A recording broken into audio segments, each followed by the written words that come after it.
boxing. It was fucking sick last night. The Wicked and Bad for £5, yeah, was fucking a bargain of a century. I've never spent a better fiver unless I was in an emergency for some condoms. Right, now, Taze versus Lippy main event of Wicked and Bad 3 was a good fight. I feel like Taze was giving me bare joke, man was talking to man, laughing, you know what I mean? He came in smaller, you know what I'm saying? And he came in with some straight jabs and won the fight for me convincingly. The judges can't always get it right, do you get me? But big respect to Lippy, yeah? In all the time I've watched boxing, I've never heard such an honest person, bro. You know what? He said he didn't feel like he'd done enough to win, even though he got his hand raised, and I've got nothing but respect for that, because you're the only man, yeah, the only geezer that I know that is pure like that, brother. And I've got so much admiration for you. You have no idea.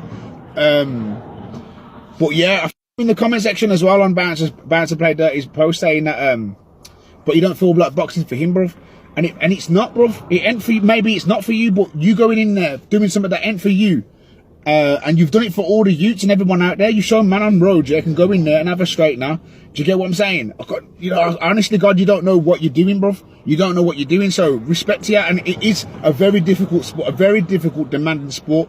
So I don't blame you for feeling that way, that it don't for you, because it ain't for everybody, bruv. But do you know what? There's like Bouncer Play Dirty said. He says you don't have to be doing fighting. You could be doing music. You could be doing podcast. You could be doing food. You could be doing clothing. Whatever you want to bring to the entertainment industry, there's things there to be doing better than going on the streets and getting involved in fuckery, bruv. Do you get what I'm saying? Rather than selling the wrong things, you can sell good things like hats and t-shirts, bruv. Do you get what I mean? Let's move on. Pro boxer versus I can't pronounce his name properly, Coliseum or something. Now, that was a wicked fight.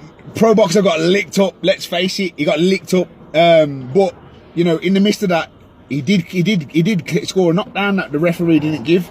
So I feel like the judges got this fight wrong with a draw. Do you get what I'm saying? But don't get it twisted. The pro boxer did land some licks too. And it was a good fight. Fight of the night for me. But hands down, the fight of the night for me. Apart from obviously the pro boxing with Joshua Buasti versus Craig Richards. Now that was the fight of the night when we're talking about boxing, hands down. What Joshua Buasti is probably my favourite fighter right now. He's just, if he don't make world champion, I don't think it's possible, bro. The geezer is like, it reminds me a bit like an Errol Spence. Like, he's just solid. And he's just got it. Do you get what I'm saying? So I'm really looking forward to his career unfolding. Also, in the midst of everything, Tom Little versus Wisdom on the undercard of Ricky Hatton. I mean, it's going to be a bit of a bully move from our bully Tom Little.